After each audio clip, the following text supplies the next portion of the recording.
back to the Daily Grind. Thanks for checking out the channel. Make sure to hit subscribe if you're new and hit thumbs up if you're not a baby back pickle biting bitch boy, cause you know what time it is. It's full time. MMA. UFC welterweight champion Tyron Woodley joined Ariel Helwani's show, The MMA Hour, this Monday, and he talked about everything that's been going on lately as far as him and Dana White's saga, as they're back and forth. Dana White saying that, he's full of shit and his Nate Diaz rumors were completely bullshit, and that they had to get their lawyers to contact Tyron Woodley and tell him to stop talking about the fight because he was so full of shit. Meanwhile, we've had Nate Diaz coming out and kind of confirming the rumors. Tyron Woodley has said, ask Nate Diaz if the fight's true. Give Dana White a lie detector test. I never said the fight was official. So Tyron Woodley is just backing up what he was saying, and he makes a lot of good points. But no matter how right Tyron Woodley is, Rashad Evans is saying you can't win versus Dana White. That's your boss. We've talked about this recently in regards to the MMA unions and stuff. Fighters don't have the protections that other sports have. So it's never a good idea when you're hired by someone to go against your boss. You know what I'm saying? If there's no protections for you, because what's the worst? What can you do essentially? You can't get fired because you're the champion, but you don't want to be in your boss's bad graces because you can get unfavorable matchups. Bonuses might not go your way. I mean, there's just a lot of different things that can happen as a fighter or as anybody that's going against their boss. Now, with that being said, Rashad Evans said, I understand where he's coming from, but he's going to learn what I learned. It reminds me of something someone told me when I got married. They said, do you want to be right or do you want to be happy? Because if you're right, you're not going to be happy. Now, I did like that saying Rashad Evans had to say, and he also said that he was the original Tyron Woodley. He said, I lost 2 years of my career because I wanted a Shogun fight. I thought I deserved it, but me and Dana White were going back and forth, so I lost two years of my career. But you know how it is. People have to learn from their own mistakes.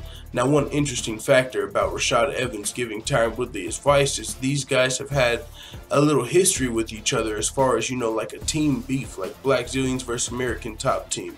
I remember like on Fox, because they're both Fox Sports analysts one time, Rashad Evans was like, nobody talks about AT&T anymore, and he said something about the Black Zillions, like they were going back and forth. So it's not like they're the best of friends. It's not like Rashad Evans is Tyron Woodley's best friend giving him advice, but Rashad Evans just said, hey, I tried, I couldn't do it, so you can't do it. Now, that's not necessarily the case. I do have to say that. I mean, it's fair to say there's different levels of articulateness. There's different levels of education. I mean, also, in Tyron Woodley's case, he's beat all of, anyone that can essentially beat him. Because Tyron Woodley talking all of this stuff, yeah, one of the things the UFC might be able to do is give you a bad matchup. There's no one that can beat Tyron Woodley, you know what I'm saying?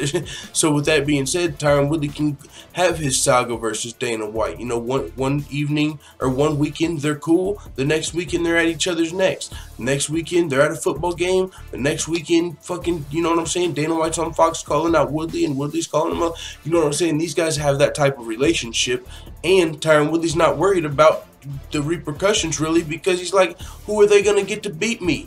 And Tyron Woodley, when he speaks, is very articulate, and I think where the UFC is now, and I'm not saying Rashad Evans wasn't back in the day, but the UFC is in a different place now. It's came a lot farther along. I mean, with where Conor McGregor's taking the sport, how far it's crossed over into the mainstream, there's a lot of people with their eyes on the sport, and a lot of different unions and stuff that are probably going to come sooner rather than later, even sooner, because back when Rashad Evans was having his spat with Dana White, the sport wasn't as big, and the sport's just going to continue to grow.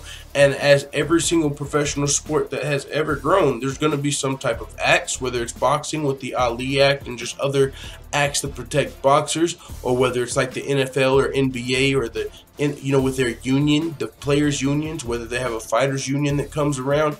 Tyron Woodley, you know what I'm saying, might be the champion until that day comes. So I hear what Rashad Evans is saying, but Tyron Woodley's probably thinking, eat a dick, old nigga. You know what I'm saying? I can get this done.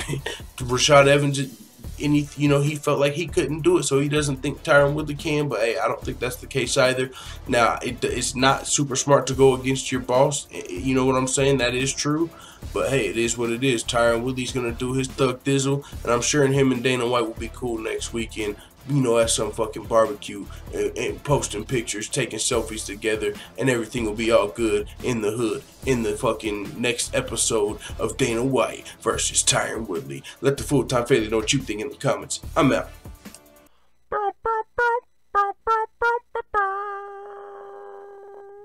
Da da da da da. It's the motherfucking DOWG.